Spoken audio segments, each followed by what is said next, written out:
FSN Radio. It's all about what's next. Go to financialsurvivalnetwork.com and sign up for your free weekly newsletter. You'll also get 3 free reports. The Financial Survival Network. It's all about what's next. Welcome. You are listening to the Financial Survival Network. I'm Kerry Lutz, and today is 3/9/20. Well, we've got coronaviruses going around the globe, pandemics. We've got financial pandemics. We've got more troubles, more woes than Job. And yet the world keeps going on, and you just can't let it get you down. You really have to position yourself to win. That is the key. And we're going to talk about that. How do you position yourself to win? What is your story winning? Share your thoughts with us. Send your email to kl@kerrylutz.com. Well, person you're about to hear from, interesting background. You know, like Steve Jobs said in his commencement address at Stanford, you need to live your life not trying to connect the dots, and then look back on your life that you've lived and connect the dots. This person really interesting. His name is John Paul Mendocha. And John, you were a Las Vegas gambler, and as you say, a professional gambler. You learned your trade. You applied your trade in the School of Hard Knocks, and which you say didn't prepare you for anything in the corporate world, but at the same time, I guess prepared you for anything and everything. And from there, you've become, I guess we'd call you a turnaround artist. So first, welcome to the show. And when you say position to win, what does that mean? Well, I'm glad to be here, Kerry. The title of the book is, just to make sure I get it out there, my publicist will whack me in the head, is Most Businesses Fail in the First 5 Minutes. It just takes them 3 to 5 years to realize it. Position to win. So what I mean by position to win is that you have to think about the position that you're going to occupy in a market. If you're doing it as an individual, where do you fit in this world? How do you fit? And I was my own person that I had to position, right? I had to go and take this odd background that I had. I don't have really a resume that anybody from HR would ever look at and go, "Well, that's a great resume. Let's see. You lived in Vegas for 4 years. You played poker. You played blackjack. You did prop bets. Okay. Yeah, we got to let you in the door."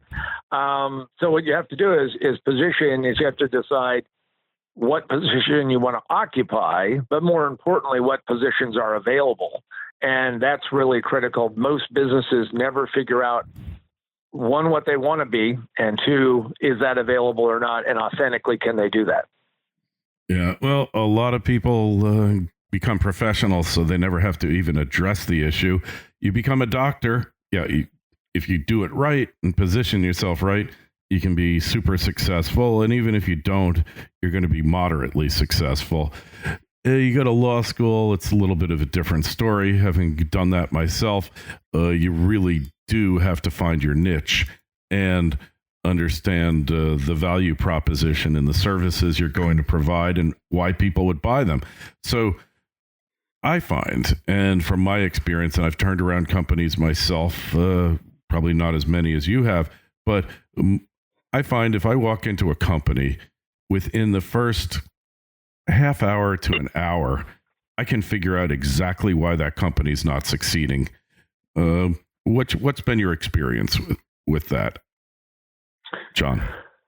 Yeah, my experience is that you walk into a company and the first thing you notice is that nobody knows exactly who they're selling to, why those people are buying whatever they're selling. And can explain to me in a very short period of time their existence. In other words, they really don't have a position. They kind of are, just a ball bouncing around out there in space. And I don't know if it takes me a half an hour to an hour. It probably takes me usually about 30 to 60 seconds to start looking and finding problems. The real key is, do they have a motivation to want to fix and change those things? Every time I do an intervention, it's coming in and looking at the circumstance and situation and finding out how badly they've executed on so many different ways that it's not even funny. Now, they always think that it's a financial thing. If we only had more sales, more money, more this, more that, but yet they've never really figured out why somebody is doing what they say they're going to do, and that just blows them up, and they're not going to be able to recover from this kind of amorphous position. I mean, you see this with huge companies. They've been trying to kill Sears for years. Nobody understood that it was really a zombie movie. And yet they're still hanging in there barely, right? But there's a perfect example of they lost their way, they lost their position, they lost what they were doing. And the guys that came in were all financial guys who said, maybe we can do enough leaching and bloodletting to get this thing to the right size, without ever realizing that, you've got to get them to show up. You got to follow the advice of that famous Italian philosopher, Yogi Berra. If they won't come out to the ballpark, the patrons, there's nothing you can do about it. Well, there is something you can do, but you got to think about positioning. Yeah, no, this reminds me of a movie, one of my favorite all-time movies with Michael J. Fox, called The Secret of My Success, where basically this company, it's a big company, it's failing. He's working in the mailroom. He sees how dysfunctional it is. He sees that they fire somebody. So there's an empty office, and he just puts on a suit, puts his name up on the door, and he becomes a vice president. Nobody even knows the company's so dysfunctional. They don't even know that he's faking it, and they don't even know who hired him or anything else. And he proceeds to hone in on the corrupt management, isolate them, and basically a palace coup. And not to be a spoiler alert, but if you haven't seen it since 1987, that is 33 years. You're probably not going to see it, but you can pretty much. It's predictable. It's probably based on a play, a Broadway play from about 50 years ago called "How to Succeed in Business Without Really Trying." But as absurd as it is, the dysfunctionality of modern business entities really makes them prime targets. It makes them prone to failure, and it makes them a target for a takeover or for a turnaround person like you. So let's talk about Sears. What would you have done with Sears? And obviously, this is all hypothetical, and it doesn't matter now because Sears, Kmart will cease to exist shortly. But what could have been done with them? Well, so Sears got themselves stuck in what's called the muddling middle. At one point in time, they were Kmart. They were the top dog. They were the place to go. If you're going to buy something, you're going to buy at Sears. And they built this kind of interesting system that they were doing. Now, what happened is that Kmart showed up and started taking people away on the low end, and then Target came out and started taking stuff away on the high end, and they started losing their edge, and they couldn't be all things to all people, so they had a hard time focusing. And then this thing called Walmart showed up and just, like Godzilla chewing on that Japanese train car, started just ripping them up. And the guys at Kmart and Sears were convinced when Sam Walton told them, think about this. Sam Walton told the guys at Kmart, don't worry about me. I'm never going to go to a city more than 50,000 people. Well, when he put one in Anaheim, I went, wait a second. But the guys at Kmart believed him. Well, it's okay. So when you're running that business, like all businesses, you have to be on the balls of your feet, because those competitors are going to keep coming and coming and coming, even though Sears had vanquished many, many companies. I mean, they were the Mac Daddy who, destroyed Main Street in a lot of ways. But what they didn't do is they didn't stay up on this, and they became what I call irrelevant. And when you become irrelevant to the marketplace, it's very hard to bring that back. And we see that with car brands that went out. We see that with just organizations that don't understand that, and it's what I say to my clients who are younger. I said, Google is insurmountable today. The question is, when will they topple? And I go, oh, it's never going to happen. Well, at some point in time, it happens. Now, it doesn't mean it's tomorrow. But so what I would have done at Sears is I would have focused on my customers that I had, but understood how the marketplace was changing and how I needed to change with it. I don't know if that would have helped because the demographic shift was going on. And the other thing is that they had this tsunami called Walmart. They totally missed. Sears missed. I mean, even Walmart missed.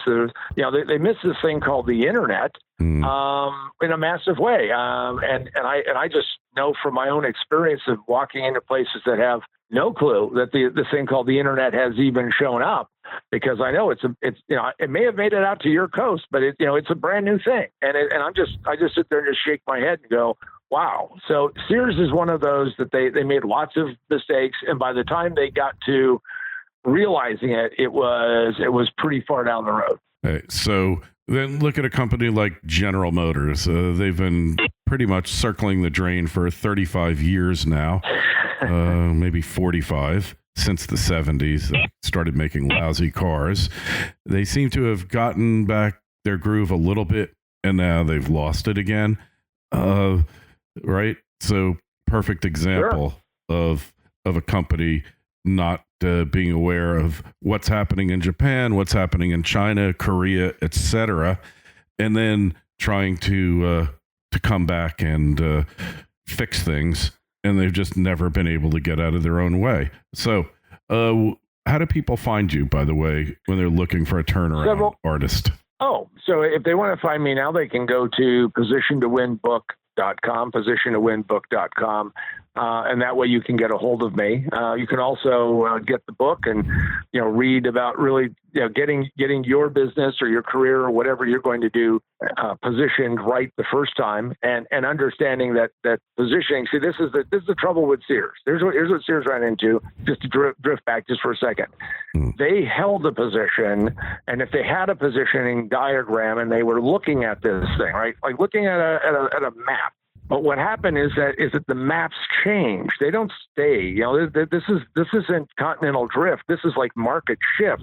And when that happens, you've got to be very alert to that. So one of the places that we always start is saying, okay, what position do you have, and can you actually maintain that position? Okay. So you got to figure out where you are, and can you stay there, or is it going to be fatal to your health to stay there? You have to change. So change, that's probably the hardest thing that you encounter with your clients, right? Is getting them to change. FSN Radio. It's all about what's next. Trilogy Metals is a world-class developer in Alaska's Ambler Mining District. The company already possesses 8 billion pounds of copper, 3 billion pounds of zinc, over 1 million gold-equivalent ounces, and now over 77 million pounds of cobalt. Trilogy's Arctic project boasts an after-tax net present value of $1.4 billion with a 33% IRR. Trilogy is led by an experienced management team with proven success in discovering and developing projects in Alaska. The company is well capitalized, has no debt, and possesses strong institutional support. Trilogy trades on the New York and Toronto exchanges under the ticker symbol TMQ. To learn more, go to trilogymetals.com. That's trilogymetals.com. The Financial Survival Network. It's all about what's next. The reason why I like doing turnarounds, in spite of their hectic nature, is that usually that means somebody is under so much pressure that they finally have relented and they're going to change. They're finally going to do something. And it's unfortunate that humans don't, we don't take advantage of the time we have to get things in better shape. We wait until the crisis hits, like we are right now with the coronavirus is spreading like crazy, and everybody's talking about it. Well, this isn't the first thing we've ever had like this happen, but it's the current thing that we have today, amplified through instant communications. So people are resistant to change until they're forced to change. So when you're doing a turnaround, you can do that. I like to work with healthy businesses. In fact, I like to talk to people who are about ready to do a startup. What they don't like is they'll lay out their plan, and they may have even raised money. This is why I say it takes 3 to 5 years to realize what's going to be the bad, ugly result, is that they may have already raised money, and I sit there, and instead of telling them what everybody else has said to them, which is, you look marvelous, and this is fantastic, and I can't believe nobody's come up with this, and I basically say, let's start seeing if somebody will give us money for it. Will somebody do something with this? And quickly they become, not so happy that I'm there, because I'm now poking real holes. And I'm not trying to do it to be obstinate. I'm not trying to stop them from living their dream. What I'm trying to say is can you go capture that position? In fact, I have if we have a second, I'll tell you a story that exemplifies this. Please. So we all know, Kerry, that coffee was invented in 1971. For those of your listeners who don't know it, because that's the year Starbucks started. And Starbucks started in 1971, and before that, coffee was a throwaway. Now, I'm talking about this country. I'm not talking about Italy, where it's a science and it takes an hour to get a cup of coffee. I'm talking about in the good old U.S. of A. And what happened is that Starbucks made coffee an experience. In fact, I was just at a Starbucks yesterday, and the realization that when you go get a cup of Starbucks and you pay what you pay for Starbucks, which is the number one position brand, you're going to pay about as much as you're going to pay for an alcoholic drink in a bar. Now, there's no alcohol. And this is coffee. This is water and beans and a little, whatever else they toss in it, and there you go. And every time I go to a Starbucks, there's a line. There's a group of people. Now, having said that, there are 25 companies that will sell you a franchise to start a coffee shop. So we could have Carrie and John's Wonderful Coffee Emporium, right? Now, the problem is that any corner that's worth anything already has a Starbucks on it. Why? Because Starbucks has spent lots of money saying what is the right corner in which city to put it, where's all of that. They've already been doing that since 1971. Yet there are 25 companies persisting out there, selling franchises, having people getting excited about it, and they're going to do that.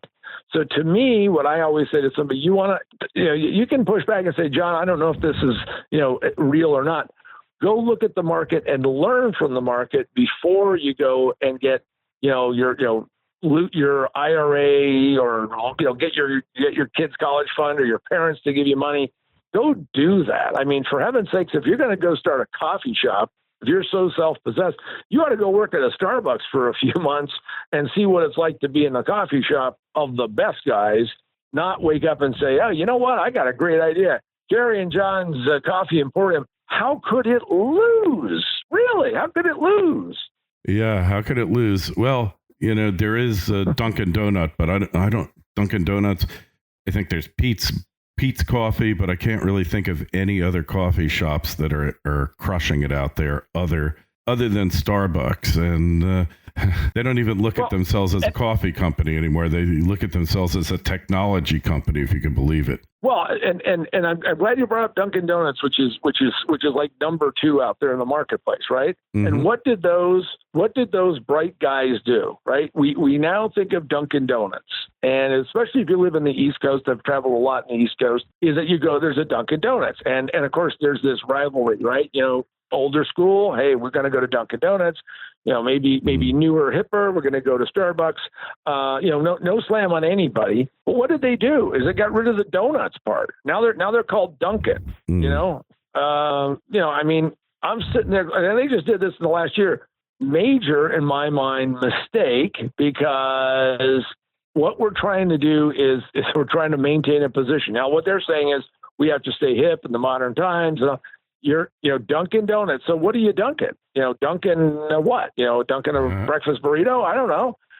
And yet that's what they just did. And you're right. You can name a couple of them, but I'm telling you, 25 franchise companies are out there, and yet people are making these kinds of mistakes. And so to me, Dunkin' Donuts, that's a major mistake. They have Dunkin' Donuts. Why would we change that?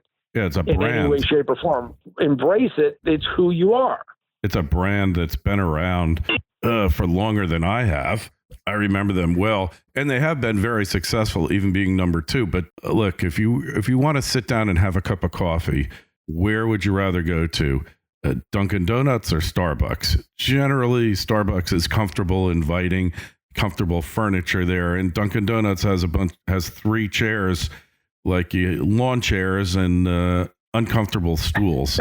So positioning and messaging is everything.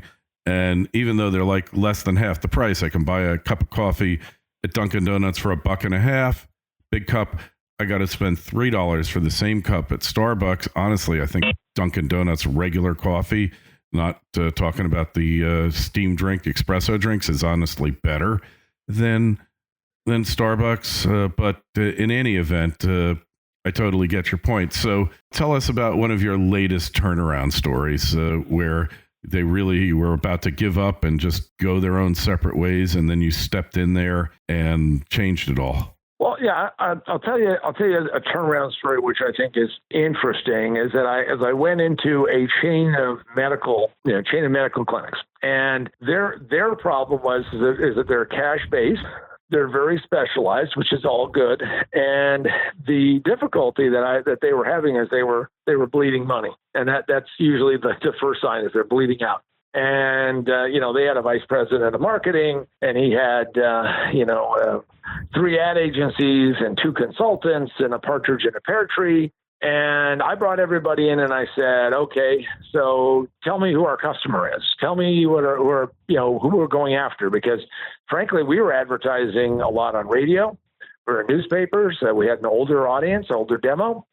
And the more I talked to these guys, I realized nobody actually was talking to patients. They were having catered lunches. They were hanging out. But I said, okay, tell me who these people are. Give me what is that grit? What's that gut? What makes it drive? And what we did is I fired the 2 consultants and got rid of the ad agencies and replaced it with a new ad agency, and got rid of the VP of marketing, because I said, so what are we charging? And he showed me how much we were charging, to offer our services. And I said, okay, here's what we're going to do. We're going to raise prices. And he went out and did this exhaustive study. It was great. It's very much a corporate version of this thing. And he did this huge study, showed us how we could, up it by, 5.2% and 9.1%. And I just took a simple thing like when you're in Vegas, hey, sometimes you just got to double down. I said, well, let's just double prices and see what happens.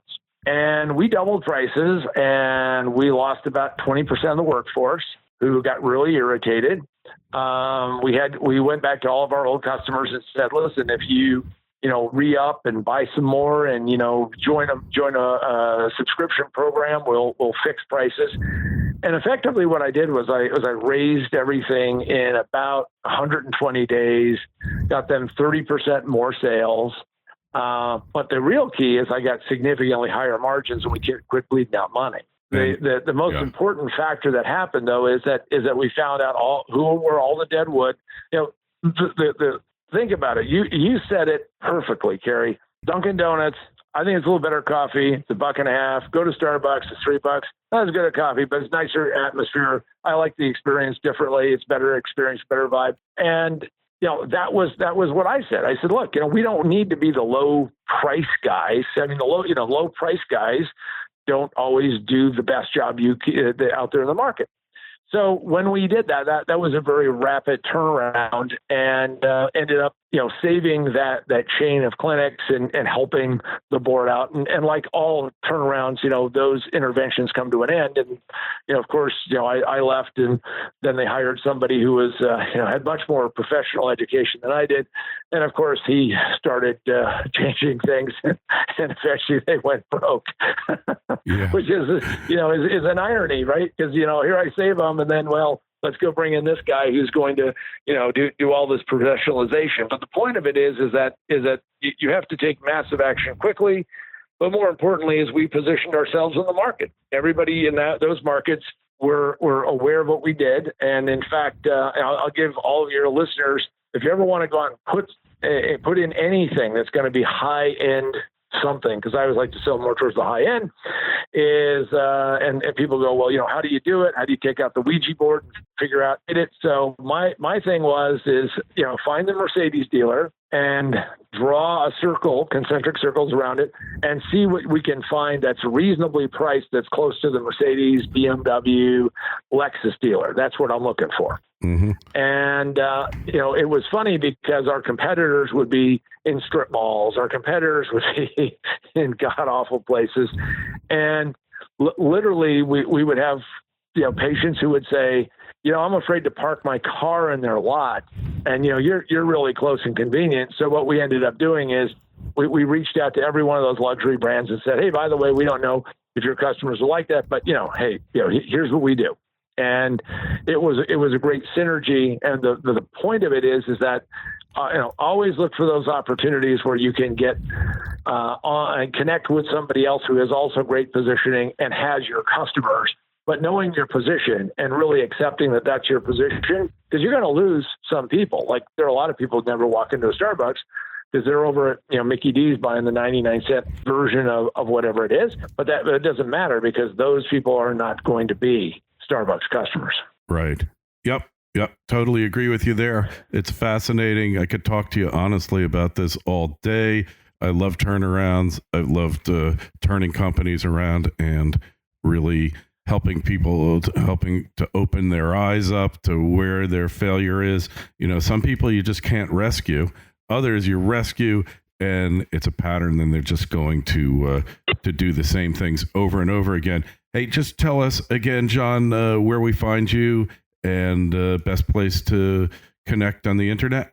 So you can buy the book right now. The launch date is March 17th, but you can go to Amazon.com right now and get the Kindle version. We're also on Barnes & Noble, Books A Million. It's most businesses fail in the first 5 minutes. So if you plug that in, you'll find it. Also, if you want to get a hold of me, it's positiontowinbook.com, positiontowinbook.com. And lots of good stuff there, some freebies, but also you can find out more about me and my partner and co-conspirator, Gabe Batista. And, you can connect with me and say, hey, I want to find out about how maybe you can help my business, even if it's not failing. I mean, like I said, I love working with businesses that are on the upswing too. It's just usually people become fat, dumb, and happy, and they don't change until it's late in the game. Yeah, couldn't agree with you more. Hey, any questions or comments? What's your experience with turnarounds and consultants? We'd love to hear.